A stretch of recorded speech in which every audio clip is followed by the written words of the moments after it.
Boa noite, pessoal. Hoje nós vamos encerrar eh, o estudo dos sais com um complemento da teoria. A gente está trabalhando já faz, acho que umas 3 ou 4 semanas, os compostos inorgânicos. Então, a gente começou a trajetória dos compostos inorgânicos falando da teoria de Arrhenius, falando o que é um eletrólito, qual que é a diferença de um eletrólito forte para um eletrólito fraco. E aí depois a gente entrou no estudo separado dos eletrólitos.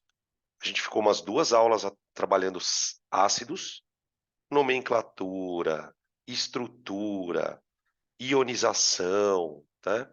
Depois a gente estudou bases, é um estudo bem menos complicado. Falamos também de nomenclatura, dissociação. E agora a gente está na parte dos sais. No material de vocês, já é a parte 2. Na apostila de vocês, na parte de funções inorgânicas, eu dividi em 2 capítulos. Então, a gente está no segundo capítulo de funções inorgânicas. Tá? Esse capítulo ele é dedicado a estudar os sais e os óxidos. Então, a gente ainda tem, pelo menos, mais a semana que vem de teoria, porque o plano é que a gente trabalhe sal hoje, termine a parte de sal, discutindo algumas outras coisas, e na semana que vem a gente trabalhe óxidos. E depois mais uma aula de exercícios. Então, no planejamento aí já de final de semestre, a gente vai terminar o semestre terminando as funções inorgânicas. Tá? Peraí que tem gente entrando aqui, gente. Calma aí. Peraí. Então, nós vamos provavelmente finalizar o semestre já com as funções inorgânicas encerradas. E isso vai ser muito bom. Por quê? Porque aí na volta... Oh, Deus. Tô com um problema aqui técnico. Na volta das férias, do nosso recesso de férias, a gente já entra com a química orgânica. Então, a gente termina o primeiro semestre trabalhando com os inorgânicos e depois, no segundo semestre, a gente entra nos orgânicos, tá bom? Beleza? Então, é isso que vai acontecer. Na frente de conta, que a gente tem aula amanhã, eu tinha colocado para vocês no grupo lá do WhatsApp que a gente vai começar a estequiometria, mas antes de começar a estequiometria, a gente vai terminar os exercícios de gases, que nós não fizemos. Semana passada a gente só deu teoria, tá? Então, a ideia é que a gente termine também essa frente de conta com toda a parte de gases, mol, estequiometria, tudo isso visto, tá? O recesso vai ser quer ver que dia que vai ser? A gente tem aula até a primeira semana de julho. Quer ver? Junho. A gente entra de férias. A nossa última aula é dia 4 de julho, uma terça-feira. 4 de julho, terça-feira. Aí a gente fica 2 semanas de recesso e voltamos no dia 24 de julho, que é uma segunda-feira. Então as nossas férias vão do dia 4 ao dia 24, tá? Beleza? Já para vocês já irem se programando. Que é o mesmo recesso do presencial, do Pense, do Eloy, da Priscila. A gente está trabalhando com o intuito de manter vocês com o mesmo calendário. Embora sejam cursos diferentes, cada um faz um curso diferente, a gente está tentando conciliar os calendários para que vocês tenham férias junto, né? Porque fica ruim, tipo, tá de férias do Danilo, mas não tá de férias do Eloy, por exemplo. Tá de férias da Priscila, mas não tá de férias do Danilo, tá? Então a gente vai por aí. Bom, vamos lá. A discussão hoje ela vai se restringir a 2 pontos. Semana passada, eu vou voltar um pouco os slides aqui. A semana passada, a gente começou apresentando o que era um sal, né? Então a gente falou que os sais são eletrólitos, ou seja, conduzem eletricidade na água, mas em água liberam cátions diferentes de H+, e ânions diferentes de OH-. Ou seja, o sal é todo eletrólito que não é nem ácido e nem base. Se ele não é ácido, se ele não é base, o que ele é? Ele é um sal, tá? Falamos que são compostos iônicos, então a gente lembrou algumas características de composto iônico, cristal, dissocia, alto ponto de fusão e ebulição, né? A gente discutiu isso aqui na aula de ligação iônica. E aí a gente ficou a aula inteira falando de neutralização. Só que eu dividi a neutralização em total e parcial. Só que a parcial a gente não falou. Então, a primeira parte da aula de hoje é sobre neutralização parcial. Então, perguntando se essa aula da semana passada está no Slack. Eu acho que está. Você só me corrija lá se eu tiver esquecido de postar, mas eu acredito que esteja, tá? A de neutralização. Mas me avisa, porque pode ser que eu não tenha postado, tá? Beleza? Então, a gente vai falar sobre isso na aula de hoje, neutralização parcial. E aí, na segunda parte da aula, a gente vai falar de caráter ácido, base de sal. É possível um sal se comportar como um ácido? Sim. É possível um sal se comportar como uma base? Sim. E aqui, gente, eu vou ser muito claro. Vai cair uma questão disso no Enem. Eu tenho certeza que vai cair. Porque cai todo ano. Caráter ácido base de sal. Tá? Depois a gente discute. Então, a primeira parte de neutralização é neutralização parcial. Tá? E depois a gente entra na parte de caráter. Ok? Bom, para a gente entender a história da neutralização, vamos lembrar o primeiro slide da semana passada. A gente discutiu que para você fazer uma neutralização, na verdade, a neutralização, ela nada mais é do que uma reação entre H+, que vem do ácido, e OH- que vem da base. Né? O H+ é positivo, o OH- é negativo, os dois se unem e vão formar a molécula de água. Certo? E aí a gente tinha discutido que na neutralização, a proporção entre H+ e OH- é 1:1. É 1:1. E aí nós fizemos uma série de exemplos. Né? Vamos pegar, por exemplo, esse primeiro caso aqui, ó, que a gente fez na semana retrasada. Aqui eu reagi ácido nítrico, ó, que libera um H+, tá vendo? Eu reagi com KOH, que libera um OH-. Então a reação de neutralização foi de 1:1 aqui, ó. Eu produzi uma água, a molécula de água, e produzi um sal, certo? Então, isso é uma neutralização. O que a gente tinha discutido na semana passada? Olha aqui. Aqui você tem uma neutralização onde eu reagi ácido sulfúrico, ó, com NaOH, ok?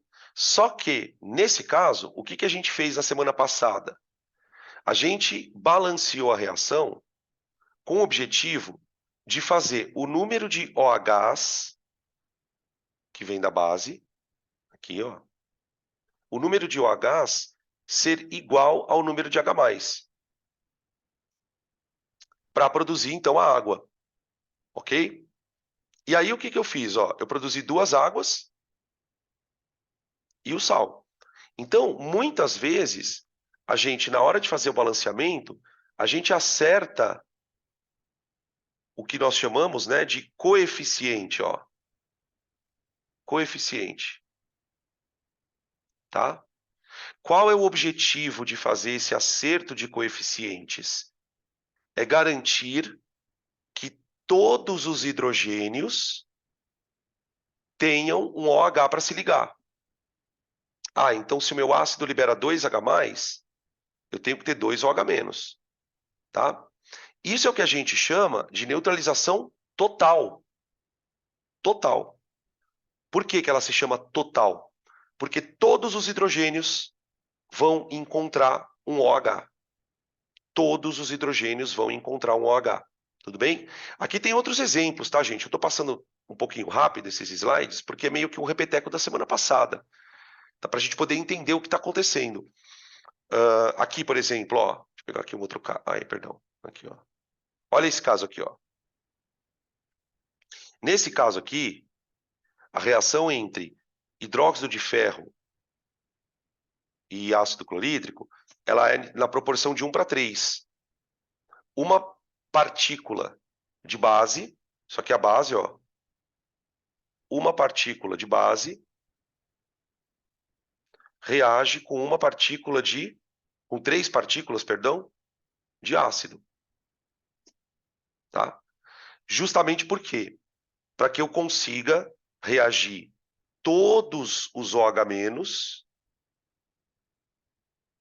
com os H+, certo? Ou seja, a gente ficou discutindo isso aqui basicamente a aula passada inteira.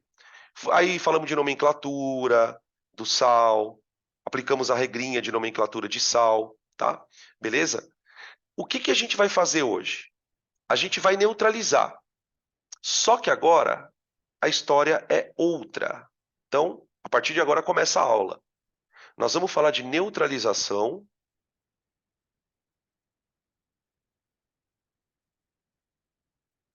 parcial,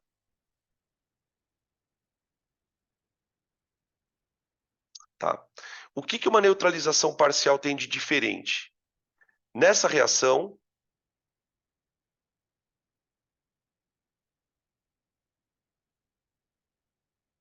vírgula, íons H+ ou OH- deixam de ser consumidos,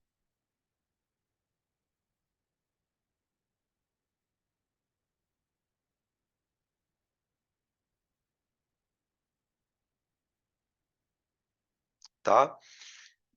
Como assim deixam de ser consumidos, Danilo? É como se um íon H+, por exemplo, não tivesse um OH para reagir. Ou, ao contrário, um OH não tivesse um H+ para reagir. Tá? Essas reações, elas acontecem em condições específicas. O que que eu quero dizer com isso? O exercício vai ter que te dizer isso. Porque uma coisa que sempre os alunos têm dúvida é que, depois que vai terminando a aula, os alunos falam assim, Dan, mas como que eu vou saber na hora do exercício se a neutralização é total ou parcial? Ele vai falar. O exercício vai te dizer isso. Ele vai te dizer ou explicitamente, ou ele vai dar alguma informação no enunciado, enfim. Mas ele tem que te dar algum elemento para que você monte a equação. Porque o nosso objetivo aqui é aprender a montar a equação de neutralização, que é uma das equações mais importantes da química, né, para o seu vestibular, tá? Então nós vamos trabalhar, na verdade... Ai, gente, eu fiz uma coisa muito ruim agora aqui, peraí. Wait a minute. Putz, grila. Ainda bem que não caiu no computador, cara. Eu fui botar o copo aqui, caiu um pouco de água na mesa. E Deus é tão bom comigo que a água caiu entre a mesa digitalizadora e o computador. Só tô secando aqui, calma. Muita calma nessa hora. Peraí. Pronto. Ai, que bosta. Enfim. Então, o que a gente vai fazer é aprender a montar essa neutralização, como que é essa neutralização parcial, e depois dar nome para o sal, porque tem um paranauê aqui. Quando eu faço a neutralização parcial, eu vou produzir um sal. Mas esse sal é diferente daquele que a gente viu na aula passada. A gente já vai explicar isso com mais calma, tá? Eu tenho dois tipos de neutralização. Então vamos começar com o caso 1. Caso 1. O que que é o caso 1? É a neutralização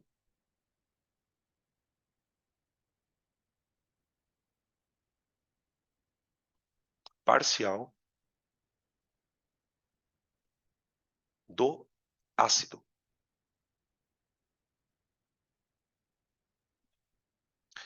Vamos entender o que significa isso. Vamos começar com o exemplo mais famoso, tá? Já vamos pegar logo o exemplo mais famoso. Vamos imaginar que a gente vai fazer uma reação onde eu vou misturar ácido carbônico, tá bem? Então esse aqui é o ácido carbônico Eu vou reagir ele com NaOH,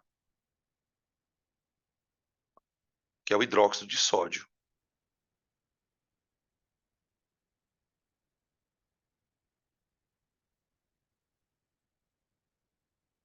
Então aqui eu já começo fazendo uma pergunta para vocês. Quem quiser responder, fica à vontade. Se eu for neutralizar ácido carbônico com o hidróxido de sódio, qual deve ser a proporção entre ácido e base para que todos os hidrogênios do ácido sejam consumidos? Vou repetir a pergunta. Vou fazer uma neutralização entre ácido carbônico e hidróxido de sódio. Qual deve ser a proporção entre ácido e base se eu quiser consumir todos os hidrogênios? Todos os hidrogênios. 1 para 2. Exatamente, 1 para 2. Todo mundo compreende isso? Porque o ácido vai liberar 2 hidrogênios. Então eu teria que ter 2 OHs. Agora, e se eu chegasse para vocês e dissesse o seguinte, olha, eu quero fazer 1 para 1. 1 para 1. A reação vai acontecer? Vai. Mas ela não vai acontecer até o final. Não sei se vocês conseguem entender o que eu quero dizer com isto. Que o que acontece? Se eu vou fazer uma reação 1 para 1, então, tipo, eu vou colocar uma molécula de ácido para reagir com uma base, o que vai acontecer? O ácido, ele vai perder um H+.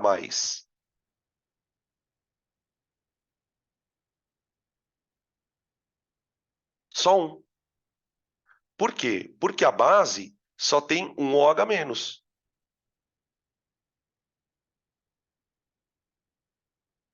Então, é uma reação que ela pode acontecer de dois jeitos.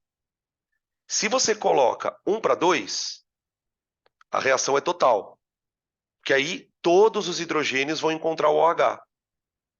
Agora, se você coloca a proporção 1 para 1, aí eu não tenho como terminar o processo.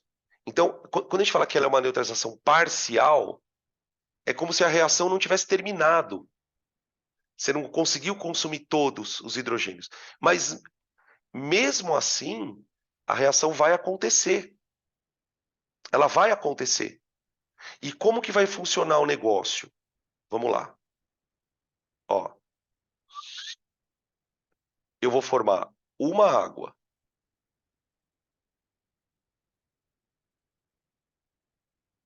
Só que aí vem a lembrança da aula de ácidos. Não sei se vocês lembram que na aula de ácidos eu falei para vocês que um ácido ele podia ionizar totalmente ou parcialmente. Tinha lá a equação de ionização total e parcial. O que vai acontecer com o ácido carbônico? Ele vai ionizar, mas ele vai liberar esse íon, ó, o HCO3-1.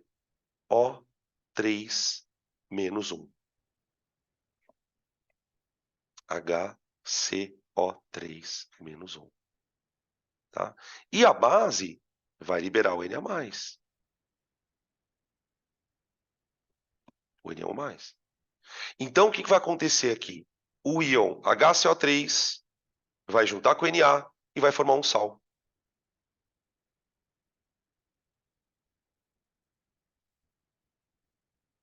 Tudo bem? Agora, veja que interessante. Esse sal, ele tem dentro da estrutura, ele tem um íon H+, ó.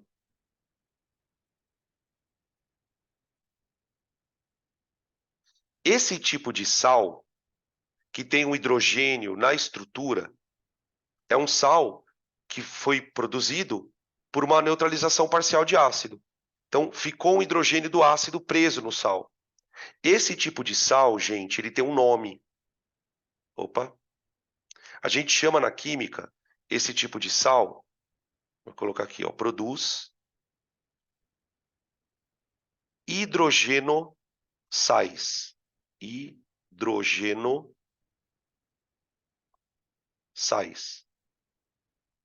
O que são hidrogenossais? São quaisquer tipos de sais que têm hidrogênio preso na estrutura. Tá? Beleza? Como é que eu dou nome para ele? Como é que eu dou nome para ele? Bom, a nomenclatura, ela funciona assim. Lembra que o ânion, ele vem de um ácido, certo? Se o ácido termina em ico,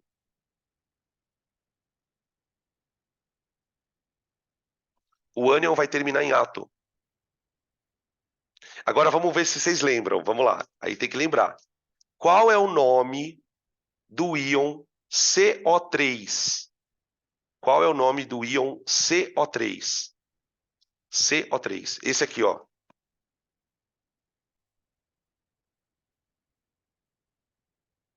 Como que chama esse aqui, ó?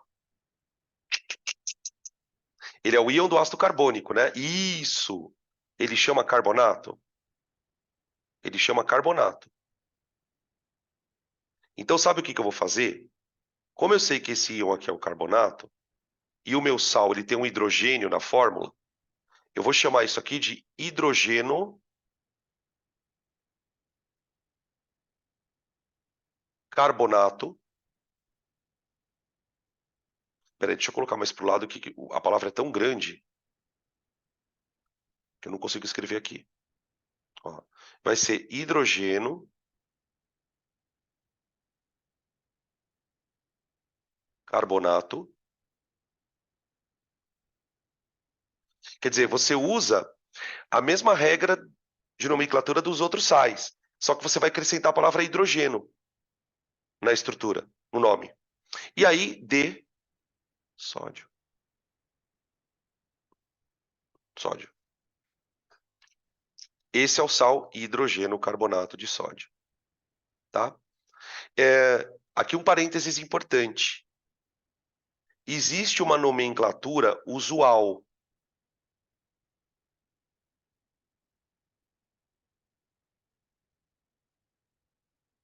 E eu sugiro que vocês saibam ela, porque ela é mais usada. Tá? Ela não é a nomenclatura oficial, mas ela é a mais usada. Tá? Na nomenclatura usual, a gente vai chamar isso de bicarbonato.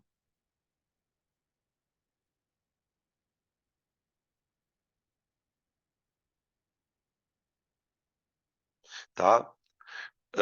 O que se faz na nomenclatura usual? Você tira a palavra hidrogeno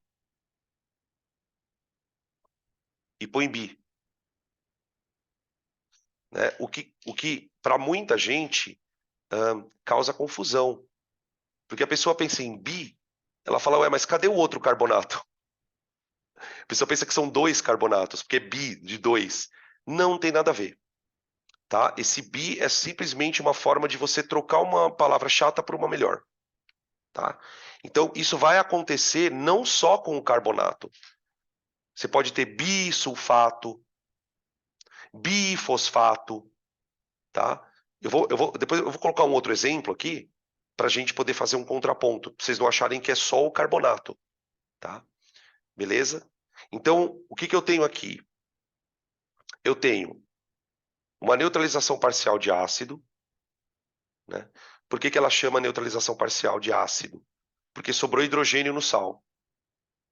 Você podia ter consumido aquele hidrogênio, tá? Esse tipo de sal que tem hidrogênio preso se chamará hidrogenossal, tá? E a nomenclatura segue o padrão. Você usa o nome do ânion, só que com o prefixo hidrogeno ou bi, tanto faz, tá bem? Podem tirar print dessa tela, por favor, que a gente vai fazer outros exemplos.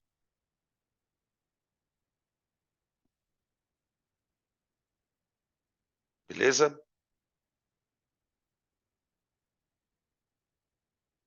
Vamos lá. Aqui, deixa eu ver como é que eu escrevi. Ah, tá, caso 1, tá. Vamos continuar no caso 1 ainda. Deixa eu escrever aqui, ó. Caso 1, ainda. Que é a neutralização parcial do ácido, né? Neutralização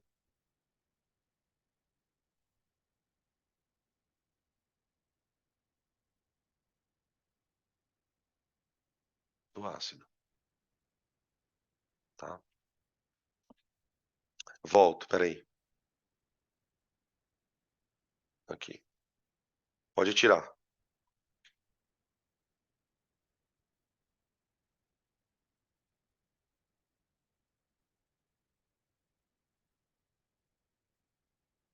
Beleza. Valeu. Agora, eu quero fazer a seguinte neutralização. Ó. Eu quero pegar KOH, que é o hidróxido de potássio. Tá, já vamos colocar aqui os nomezinhos, né?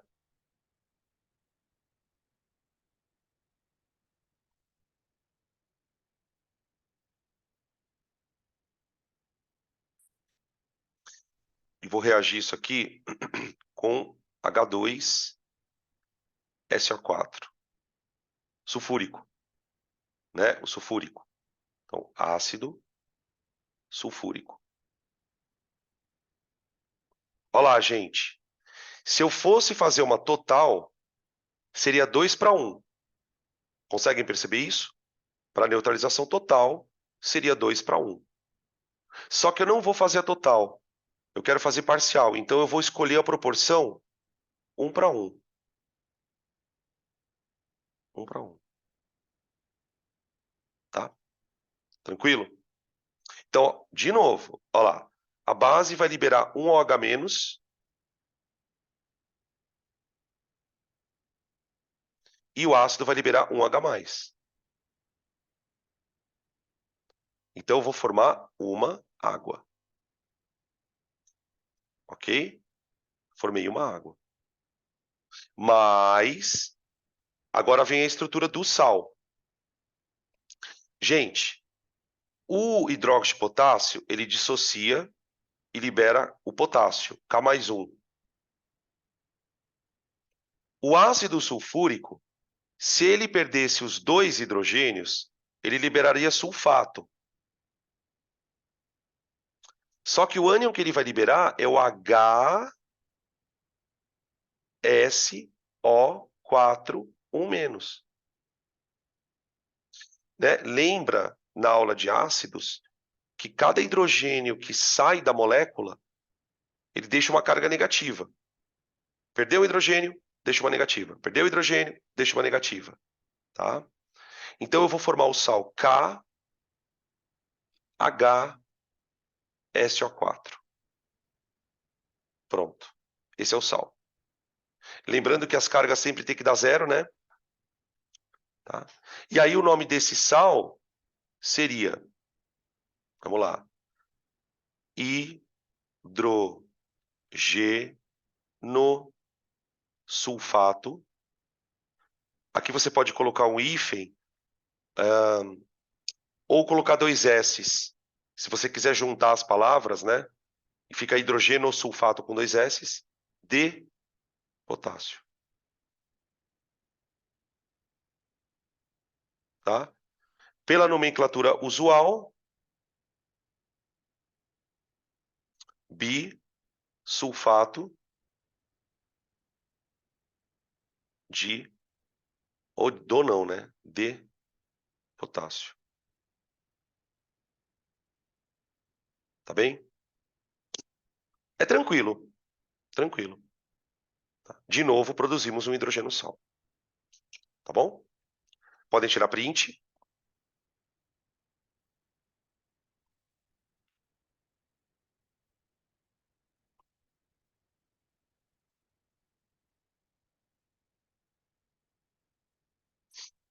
Beleza. Agora, gente, a gente vai para o caso 2.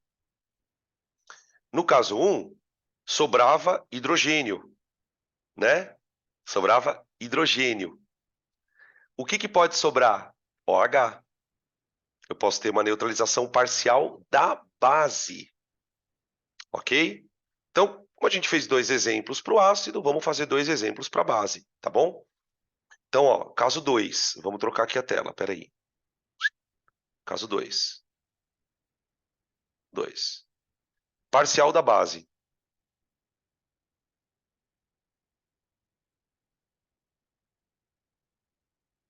Da base. Então, vamos lá. Vamos pegar primeiro uma assim, ó. Eu vou pegar HCl, que é o clorídrico,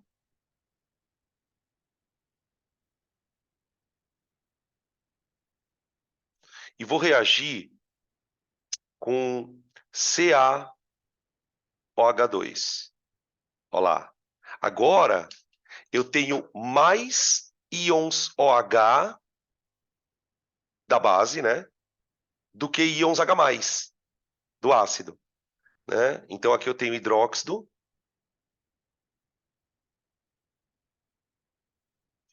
de cálcio.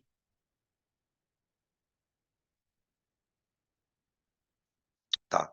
Numa situação de neutralização total, teria que ser 2:1.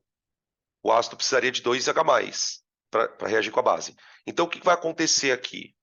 O ácido vai liberar 1H+, a base vai liberar 1OH-. Só. Tá? E aí eu vou formar... Opa! Ai, gente. Descoordenação total. Eu vou formar uma água, tá bem? E o sal. Deixa eu colocar aqui.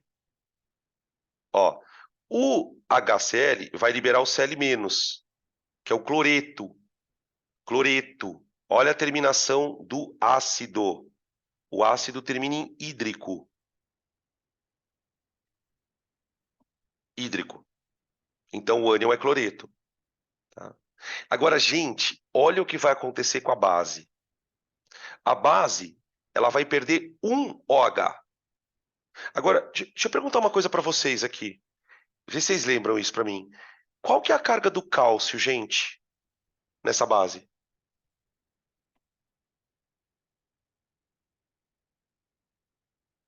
Carga do cálcio. Alguém lembra?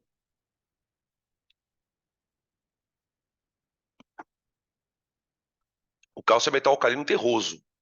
E na fórmula, ele tem 2 OHs. Exatamente. A carga dele é 2+.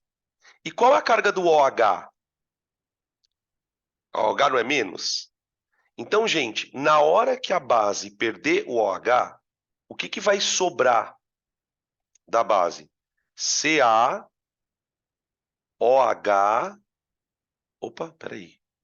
Desenhei errado. CaOH, entre parênteses, para deixar claro que é um íon, e tudo isso com carga +1. Com carga +1. Isso é o cátion, tá? Então, o nosso sal, gente, olha que louco que vai ficar a fórmula. Vai ficar CaOH, o OH tem que vir entre parênteses, Cl. Tá?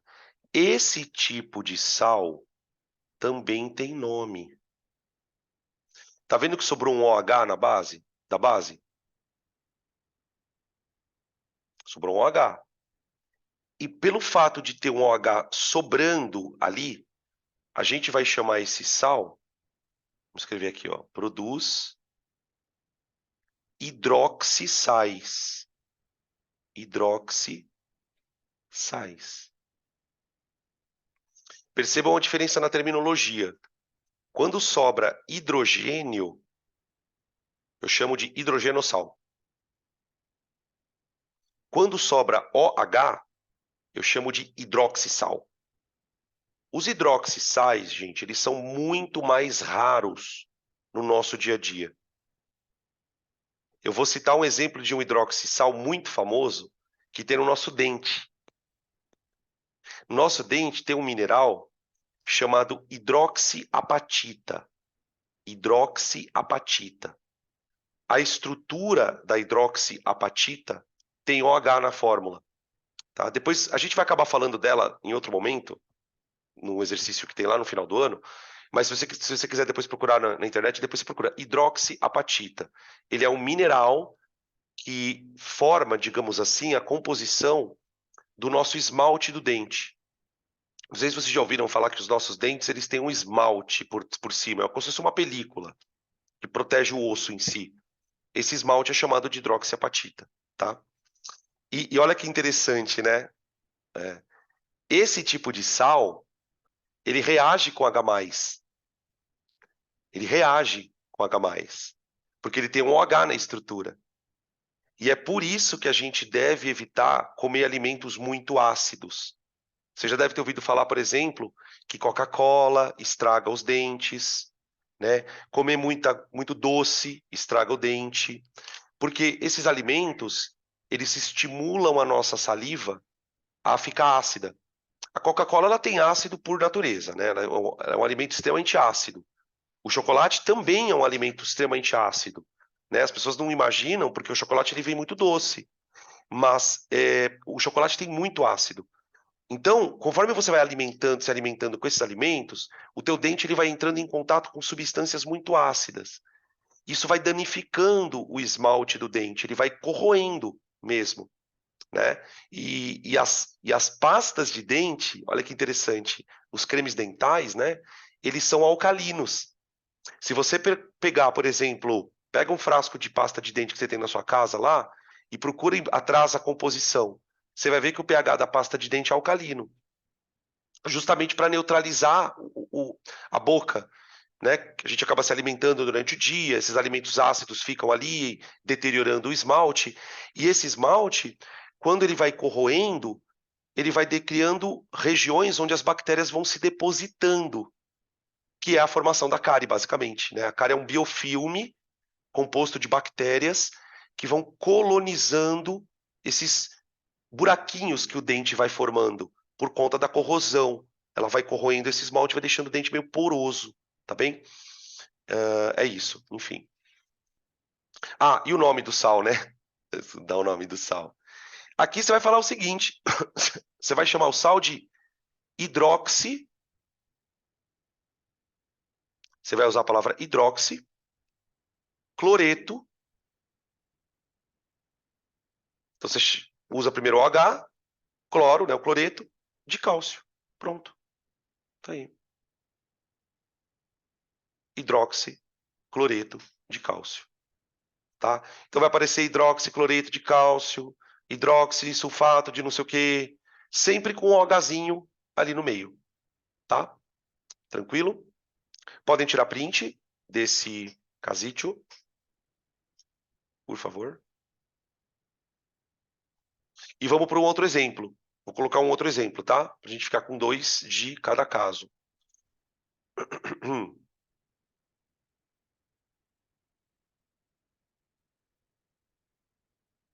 Vamos lá. Deixa eu escrever de novo aqui.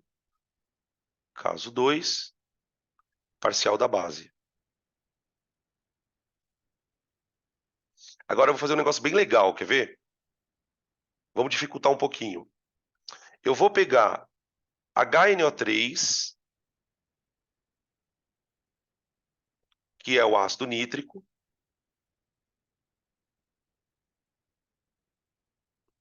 Já vai lembrando que o ácido nítrico ele vai produzir nitrato.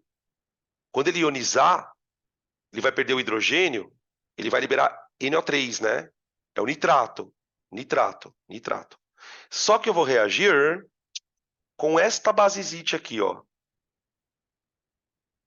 Misericórdia.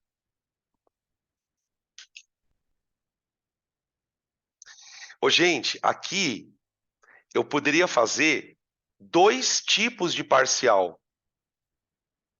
Eu posso, por exemplo, fazer 1:1 de ácido com base, né? Ou 1:2. Eu vou fazer 1:1, tá? Para ficar bem mais difícil. Não bem mais difícil, mas vai ficar um pouco mais, ó. 1:1. Vide Maria, Vide Maria. Vamos lá, devagar. Bom, o ácido vai liberar um H+, a base vai liberar um OH-. Ah, eu esqueci de colocar o nome da base, né? Peraí, deixa eu colocar aqui. Hidróxido de alumínio.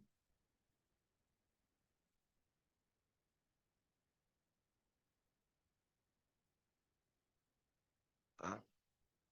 Então, ó, o ácido libera um H+, a base libera um OH- aqui e aqui, ó. Então eu vou formar uma água. Uma água. Mais o sal. Agora vamos lá, vamos mexer com o sal. Bom, do ácido vem o nitrato. NO3, 1 menos. Não sei se vocês lembram que o alumínio, ele é mais 3. Então, se o alumínio vai ficar grudado com 2 OHs, você vai ter isso aqui, mano, olha. Olha que bizarro esse cátion. AlOH2, 1 mais. Porque daí você junta a carga mais 3 do alumínio com os 2 OHs que ficaram da base. Você vai ter, então, mais 3 com menos 2, dá mais 1. Tá bem? E aí vai ficar o sal, ó. AlOH2NO3. Mano do céu. Ó que sal bizarro. E ele é um hidroxissal. Só que tem 2 OHs, tá vendo? Então, o nome dessa criança vai ficar assim, ó. Dihidroxi nitrato de alumínio. Para nossa sorte, isso aqui quase não aparece. Mas você sabe fazer. Se aparecer esse nome para você, eu tenho certeza que você vai lembrar. Opa, peraí, dihidroxi, alumínio, nitrato. Primeiro você vai reconhecer que é um sal. Né? Porque muitas vezes o exercício, ele quer que você saiba o que é a substância. Puta, o que é isso? É um ácido? Ou é uma base? Ah, tem hidroxi, então é uma base? Não. Ele é um hidroxissal, ele é um sal. Só que tem um resíduo ali de OH- na estrutura. Tá bom? Tudo bem? Deu para sacar mais ou menos como que funciona esse lance da parcial? Podem tirar print dessa tela, por gentileza.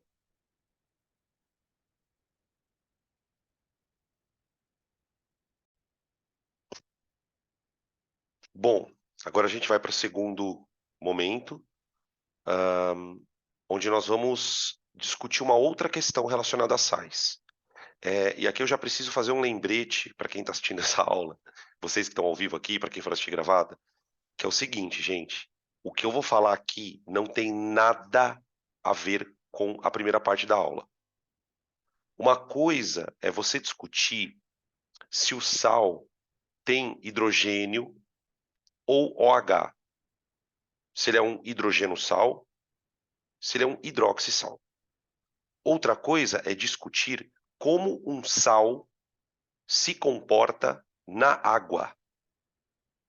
Porque até onde a gente sabe, o que acontece quando você põe um sal na água? Ele dissocia. Só que quando o sal dissocia, ele libera cátion e ânion. E o que pode acontecer lá dentro? Pode acontecer do cátion ou do ânion reagirem com a água. E é aqui que entra a nossa história. Então, nós vamos discutir o que eu chamo de caráter ácido-base de um sal. Outra coisa importante é lembrar que não é todo sal que tem isso aqui, tá? Tem sais que não tem esse caráter. Por exemplo, o sal que a gente usa para comida, cloreto de sódio, ele não tem caráter ácido, nem caráter básico. A gente vai dizer que ele é um sal neutro. Ele é um sal neutro. Mas tem sais, quer ver? Vamos pegar um caso aqui de um sal que a gente até falou na primeira parte da aula. Sabe o tal do bicarbonato de sódio? Bicarbonato de sódio. Se você já tomou um antiácido do tipo sal de fruta, você já tomou bicarbonato de sódio. O bicarbonato de sódio, ele é um excelente antiácido. Tanto é que a sabedoria popular, talvez você tenha uma avó, um avô, uma tia, a mãe, que já deve ter te pedir, você já, eu me lembro quando era pequeno, aconteceu comigo. Eu tinha, agora eu não tenho mais, mas eu tinha muita afta na boca. Volta e meia estourava uma afta. E geralmente quando eu comia alguns alimentos específicos. Por exemplo, um alimento que eu fiquei anos sem poder comer, gente, abacaxi. Eu adoro abacaxi. Eu amo abacaxi. Eu adoro comer abacaxi geladinho. Só que quando eu comia abacaxi, minha boca ficava cheia de bolinha, cheia de afta. Outro alimento que, mano, puta cara, eu adorava e não podia comer, cara. Tomate. Tomate, gente. Ó, estão falando aqui que já comeram, ó. Você também tem isso? Geralmente, alguns alimentos. Eu tinha muito com abacaxi, e é uma coisa curiosa, porque eu não tinha com a laranja.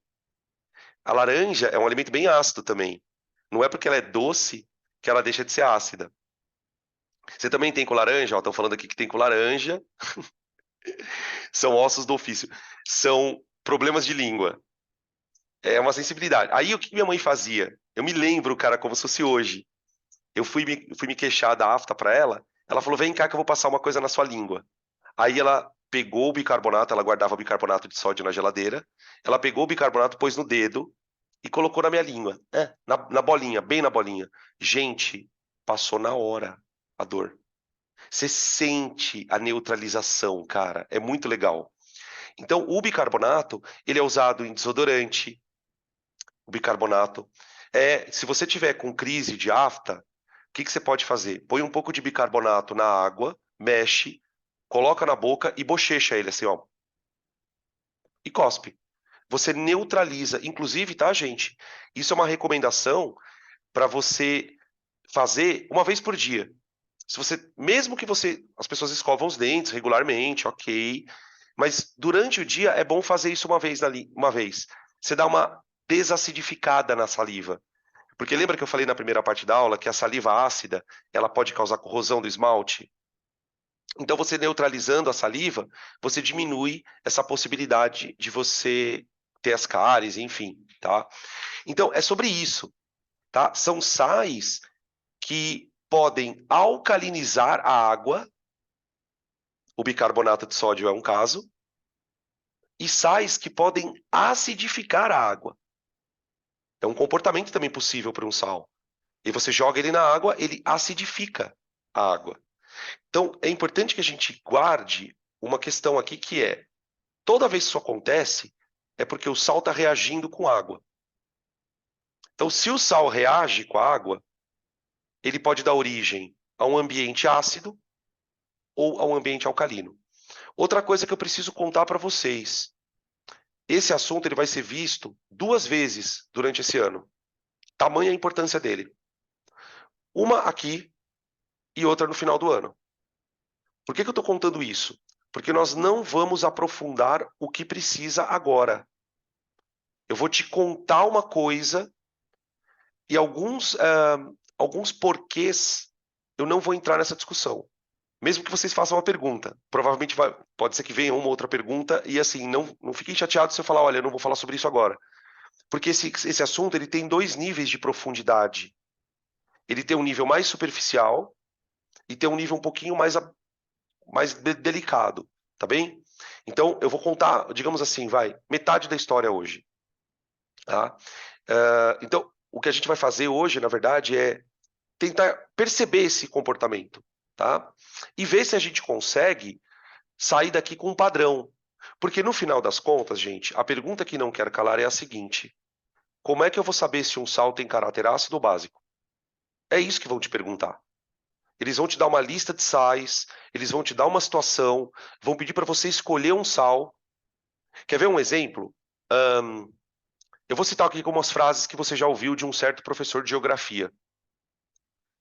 Frase 1. Solos ricos em ferro e alumínio são ácidos. Talvez você já tenha ouvido essa frase. Solos ricos em ferro e alumínio são ácidos. Por que isso acontece? Porque ali tem um sal de comportamento ácido. Outro exemplo. Como é que eu posso combater a acidez do solo? Eu posso colocar calcário no solo. O calcário é um sal alcalino. Então, quando eu ponho o calcário no solo, ele reage com a acidez do solo, porque ele tem um caráter alcalino. Então, são duas aplicações que, se você estudou na geografia, quando vocês vão falar sobre sais, sobre solos, que tem bem uma explicação aqui da química, tá? Então, vamos lá. Vamos começar a falar um pouquinho sobre isso. O caráter ácido-base, ele é decorrente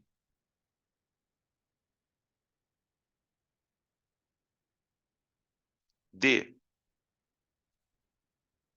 uma possível reação. Opa! Ó, estão escrevendo um negócio aqui. Isso aqui é importante que estão escrevendo. Também dá para corrigir com cal. Cal. A cal é um óxido que também tem comportamento básico. Então, tipo, mano, é tudo ácido base. Quando a gente vai para a inorgânica, gente, a gente acaba descobrindo que no final das contas, por mais que um composto não seja um ácido, ele pode ter um comportamento ácido. Isso vale para óxido. Então falaram aqui da cal, né? A cal é um óxido de caráter ácido. Assim como eu também vou ter óxidos de caráter ácido. Entenderam? Então, tipo, na semana que vem, isso vai continuar discutindo. A gente vai falar, vai definir óxido, vai aprender a dar nome e vai discutir comportamento. Quem é óxido básico? Quem é óxido ácido? É tudo a mesma coisa, tá? Então, decorrente de uma possível reação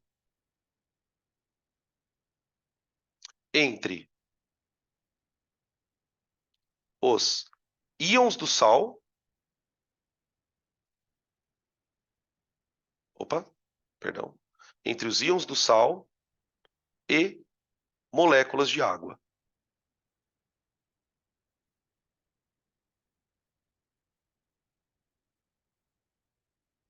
De água. Tá. Você tem duas possibilidades. Então, vamos começar estudando os casos. Caso 1. O caso 1, que a gente vai englobar aqui, são os sais de caráter alcalino.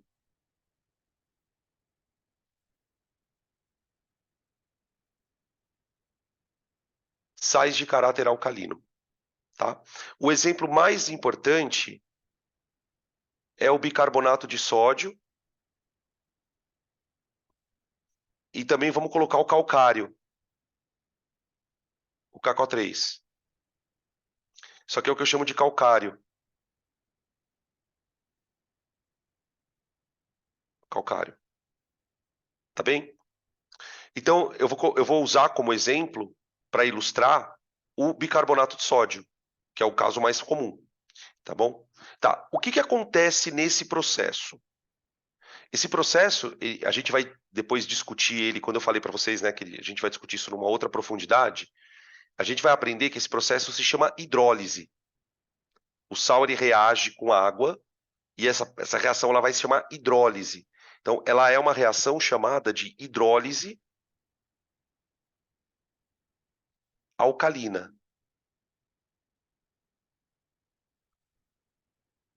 Tá? O que, que acontece na hidrólise? Bom, a primeira coisa que acontece é o sal ionizar, dissociar. Então, vamos imaginar que eu tenha um copo com água, só que a água está pura, então ela está neutra, tá bem? E eu vou colocar um pouco de bicarbonato na água. E eu vou perceber que a água vai ficar básica. Por exemplo, se você fizer esse experimento usando fenolftaleína, então você pega a água, coloca num copo, coloca a fenolftaleína. Ela vai ficar incolor, porque a fenolftaleína, em meio neutro, ela é incolor. Aí você põe um pouco de bicarbonato. Na hora ela fica vermelha.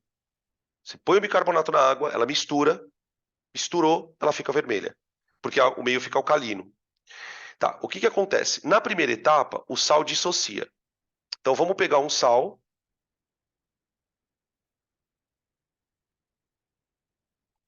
e colocar ele na água. Então, em água, peraí, deixa eu desenhar direitinho. Então, Ele vai em água, dissociar em Na+, e bicarbonato. Tudo bem? E é aí que começa a brincadeira. Por quê? Na hora que o sal dissocia, ele libera um cátion e um ânion, certo? Só que o ânion,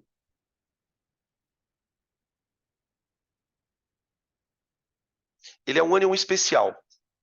Por quê? O que ele tem de especial, gente? Esse ânion, ele é proveniente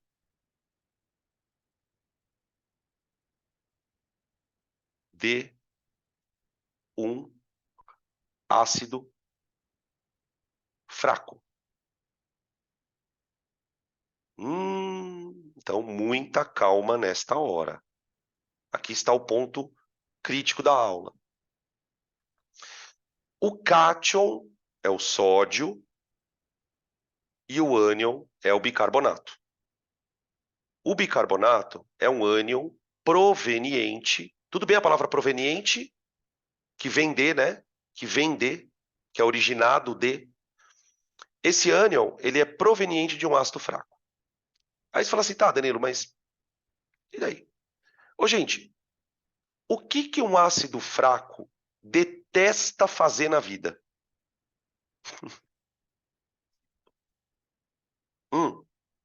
Inclusive, é justamente por isso que ele se chama fraco. Tem uma característica que os ácidos fracos não gostam de fazer. Se você assistiu a aula de ácido, você deve lembrar que lá a gente falou de um tal de grau de ionização. Grau de ionização, né? Te discutiu que os ácidos não conseguem dissociar 100%. Ó, já estão escrevendo aqui. O que um ácido detesta fazer? Dissociar. Na verdade, eu poderia só mudar a palavra de dissociar para ionizar. Ou seja, ele detesta liberar H+. Um ácido fraco detesta liberar H+. E é aí que está a questão. Por quê, gente? Se o bicarbonato é um ânion de um ácido fraco, significa que o bicarbonato ele tem uma tendência de pegar hidrogênios para formar o ácido. Se o bicarbonato encontrar um H+ perdido na frente dele, ele vai grudar no H+ e não solta mais. Eu costumo brincar na aula, gente, que esse ânion, ele é um sequestrador de H+. Ele é um sequestrador de H+. Aí você fala assim, tá, Danilo, mas você jogou o sal na água. O sal ele foi colocado na água. Onde que o bicarbonato vai arrumar H+ para grudar? Justamente na água. Então, o que vai acontecer? O bicarbonato, que se formou lá dentro, ele vai simplesmente pegar uma molécula de água e vai arrancar o H+ da água. Ele vai quebrar a água. Por isso que a reação vai ser chamada de hidrólise. É uma quebra. Só que não é qualquer ânion que faz isso. Não é qualquer ânion que faz isso. Por exemplo, o cloreto não faz isso. O nitrato não faz isso. Porque eles não são ânions de ácidos fracos. Eles são ânions de ácidos que adoram ionizar.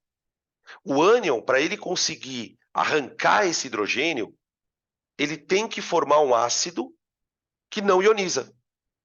Ou que praticamente não ioniza. E aí, qual que é o resultado da história, gente? O HCO3- gruda no H+ e forma isso aqui, ó, que é um ácido fraco. Assim, Danilo, mas espera um pouquinho. Tá meio estranho isso aí. Por quê?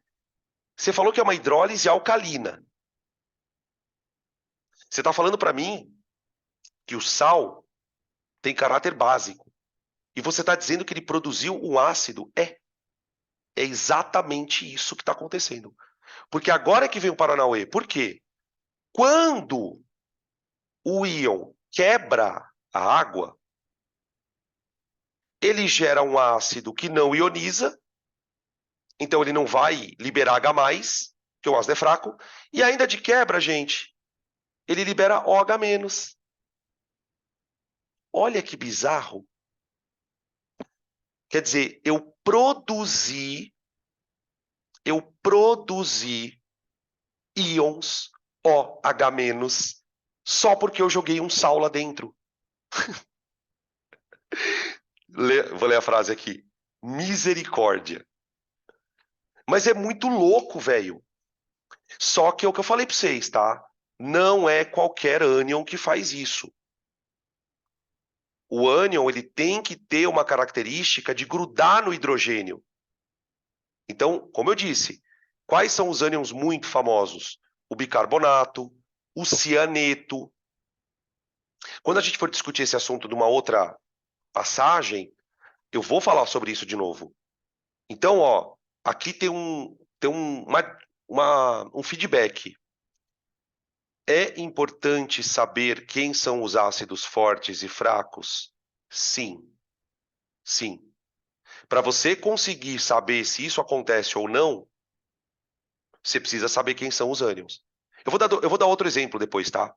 Eu vou dar 2 exemplos de cada caso, da hidrólise alcalina e da hidrólise ácida, tá? Beleza? Ok? Então, ó, a produção de OH aumenta o pH do meio.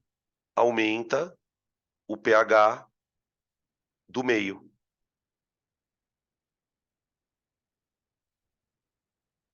Você alcaliniza. E aí você fala assim, Danilo, mas caçamba, por que que o cara não joga uma base logo, né? Se ele quer alcalinizar o meio, por que que ele não joga NaOH? Porque, gente, é aí que tá a beleza da química. Às vezes, eu quero alcalinizar o meio, mas eu não quero alcalinizar tanto. Por exemplo, se você jogar soda cáustica no solo, você mata o solo. O solo fica tão alcalino que aí nada mais cresce. Entende? Exatamente, os caras estão escrevendo, aí fica muito forte. Então, é uma forma de você alcalinizar o meio de maneira sutil. E qual que é a beleza da coisa? Eu consigo escolher quanto eu quero alcalinizar. Então, por exemplo, imagina que você tem água em pH 7. Se você jogar um pouquinho de base, o pH já vai para 13. Ele fica muito alcalino. Quando você joga um bicarbonato de sódio, o pH pode ir de 7 para 8, ele pode ir de 7 para 9, depende do quanto você põe de sal. Então você consegue controlar a coisa. Não é uma alcalinização do nada. Você controla de maneira, por exemplo. Então, percebe como isso é importante para o meio ambiente? Percebem como isso entra no Enem? Por quê? Porque é uma forma de você alcalinizar o ambiente, o solo, por exemplo, sem matar ele. Isso acontece com a cal também. A cal, ela alcaliniza o solo, mas não de forma tão brusca quanto uma base, tá? Por isso que eu posso tomar bicarbonato de sódio se eu tô com azia, mas eu não posso tomar soda cáustica, porque é um outro efeito. Compreendem isso, gente? Tá? Beleza? Ah, Danilo, e o sódio? O que que tem o sódio? Sódio faz alguma coisa? Sódio não faz porra nenhuma aí. O sódio não reage, ele fica dissolvido. Ele fica dissolvido. Tudo bem? Beleza? Podem tirar print dessa tela? Eu quero fazer um outro exemplo desse caso, tá bom? Vou jogar um outro sal na água. Podem tirar print.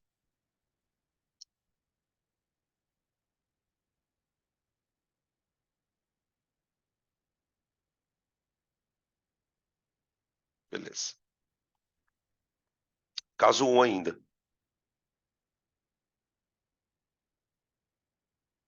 Agora eu vou jogar na água, gente, esse sal aqui, ó. HCN, cianeto de potássio, tá?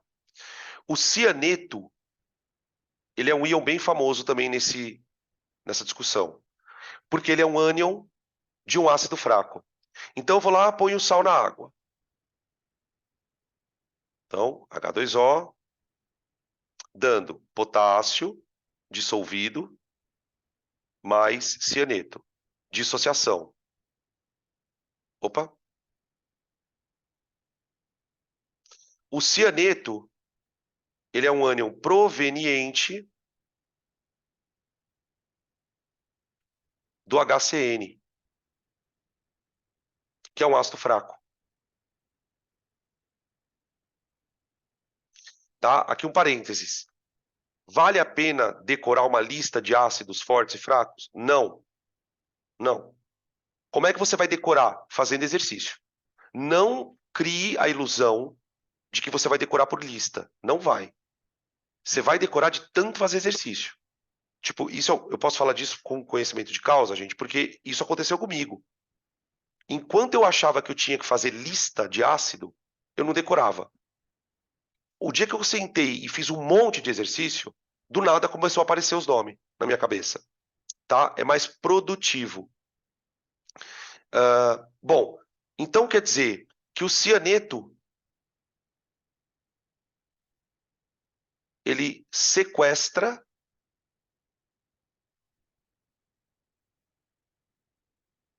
H+ da água, justamente porque ele forma um ácido que não gosta de ionizar. Então, o que vai acontecer nesse caso? Como que vai acontecer a hidrólise? O cianeto entra em contato com a água. Aqui você não precisa escrever a água como eu escrevi no outro slide. Escreve ela assim, ó. Só que lembra na tua cabeça que aqui tem um H+ e um OH-. Então o que acontece aqui? O cianeto gruda no hidrogênio e forma HCN. Olha lá, que é um ácido fraco. Ele fica desse jeito na água, ele não ioniza. Ou praticamente não ioniza. Tá? Só que, além de você pegar H+, você começa a produzir OH-.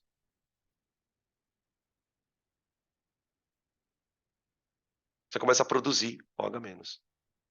Tá? Então, o cianeto também entra na lista dos íons sequestradores de H+. Tá bem? Beleza? Podem tirar print.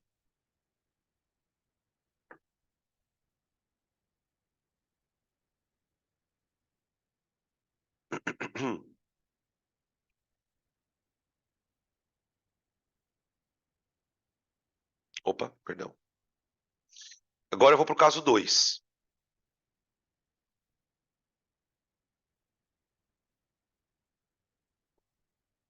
O caso 2, aqui no caso 1, ó, eu falei de sal de caráter alcalino.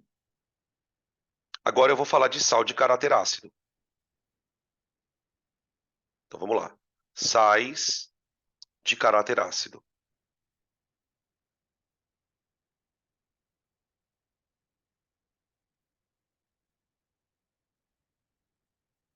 Quais são os sais famosos que têm caráter ácido? Eu posso citar aqui o mais famoso deles, que é o sal de amônio, cloreto de amônio. Eu posso citar o cloreto de ferro. Eu posso citar o cloreto de alumínio. Tá? Nesses casos, eu tenho o que a gente vai chamar lá no segundo semestre de hidrólise ácida. Ácida. Tá? O que vai acontecer na hidrólise ácida? Ao invés do íon sequestrar H+, agora o íon vai sequestrar OH-. E aí, uma coisa que é importante citar é o seguinte: Eu vou voltar ao slide aqui que eu quero mostrar um negócio para vocês. Presta bem atenção nisso que eu vou fazer, gente. Olha só. Como é que eu sabia que o ânion reage com a água? Gente, o ânion é negativo. Quando o negativo reagir com a água, claramente ele vai reagir com H+. E como ele reage com H+, ele libera OH-. Agora, vai ser tudo ao contrário. Quem vai sequestrar não é o ânion, é o cátion. O cátion que veio do sal é quem vai reagir com a água. E como vai ser o cátion que vai reagir com a água, significa que ele vai sequestrar qual parte da água? A negativa. A negativa. Ele sequestra o OH-. Tá? Então, vamos escrever isso tudo. Vamos escrever. Vamos pegar, como exemplo, o NH4Cl. Opa. Que é o que mais aparece. É o que mais aparece. Então, vamos lá. Joguei NH4Cl na água, cloreto de amônio. Ele vai liberar amônio, que é um cátion, e cloreto. Gente, o cloreto não vai sequestrar ninguém. O cloreto, ele detesta H+. Detesta H+. Porque ele forma ácido forte. Então, tipo, é como se o cloreto, quando ele chega perto do H+, ele chega e volta. Ele não chega a associar. Ele não consegue arrancar, quanto mais arrancar H+ de água. Agora, o amônio, boniteza, ele é proveniente de base fraca. Na verdade, o hidróxido de amônio, ele nem é uma base fraca. Ele é uma base volátil. O que isso quer dizer? Na hora que o NH4 encosta no H+, no H+, não, desculpa. Na hora que o NH4 encosta no OH-, ele vira vapor. Ele sai da água. Então, é um sequestrador de OH-, tá? Eu posso dizer, opa, que ele sequestra OH- da água.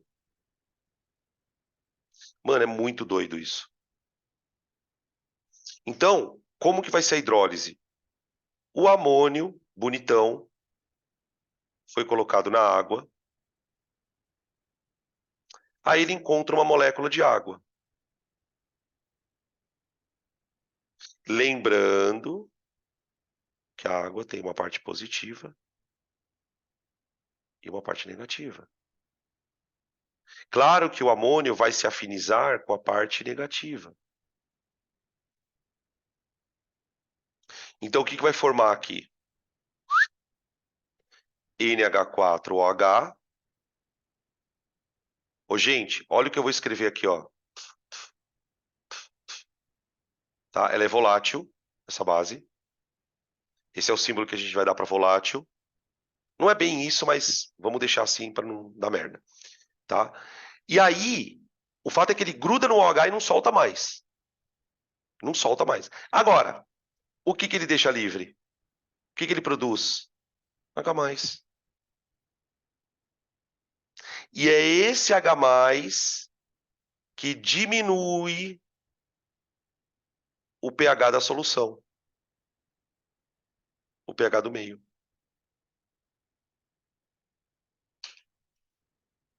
Diminui o pH do meio. Então, toda vez que tiver algum sal que tem amônio na fórmula, isso vai acontecer. Cloreto de amônio, nitrato de amônio, sulfato de amônio, tá bem? Por quê? Porque o problema é o amônio, não é o ânion, é o cátion. Então, o que reage com a água pode ser o ânion ou pode ser o cátion. Cada um vai dar um resultado diferente. Quando o ânion reage com a água, ele produz H+. Desculpa, ele produz OH-, hidrólise alcalina. Quando é o cátion, que esse é o exemplo que nós estamos vendo aqui no slide, quando é o cátion que reage com a água, ele produz H+. Então você tem uma hidrólise ácida, tá bem? Tudo bem, gente? Beleza? Tira print para a gente fazer o último exemplo. Vamos fazer um do ferro, para a gente pegar aquela frase da geografia.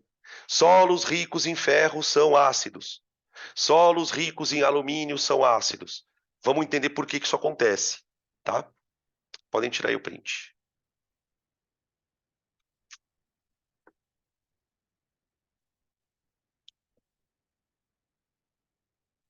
Massa. Vamos lá. Esse caso é bem legal, quer ver? Caso 2. Ainda para hidrólise ácida.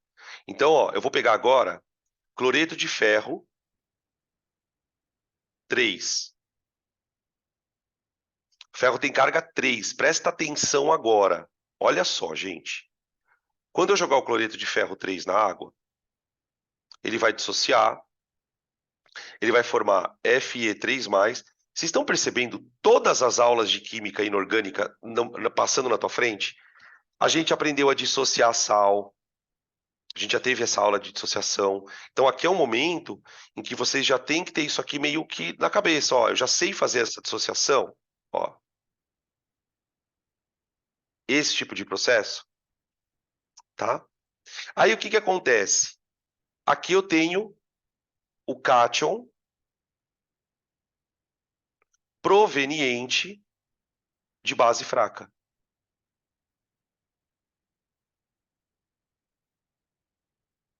Só que, mano, olha a treta. Como o cátion é 3+, ele vai sequestrar 3 OHs. 3. Para formar uma base. Então ele vai ter que reagir com 3 águas, mano. Ó. Isso porque a carga dele é 3. Tipo, o amônio, ele reagiu com uma água, porque a carga dele é 1. Só que esse cara vai reagir com 3. Então vai formar, ó, vai ter 3H2O para formar o quê? A base. Inclusive, essa base aqui, gente, ela precipita no solo. Por isso que o solo que tem ferro é vermelho. A cor do solo avermelhada da terra roxa, da terra roça, né, que o pessoal fala lá no interior do Paraná, é por conta dessa presença de ferro. Tá? É uma terra extremamente nutritiva, ela tem um monte de outras coisas, mas a presença do ferro deixa a terra meio avermelhada. Tá? Só que daí ele produz isso, ó, 3H+. Então ela vai deixar o ambiente consideravelmente ácido. Tá? Depois a gente vai entender que essa reação ela tem um rendimento, ela tem uma constante de equilíbrio, tá? Mas por hora a coisa é entender que essa reação ela produz H+. Então ela vai deixar o meio acidificado por conta disso, tá bem? Tudo bem? Então aqui a gente tem o quarto exemplo de hidrólise alcalina, de hidrólise ácida. Podem tirar print, perguntas, perguntinhas.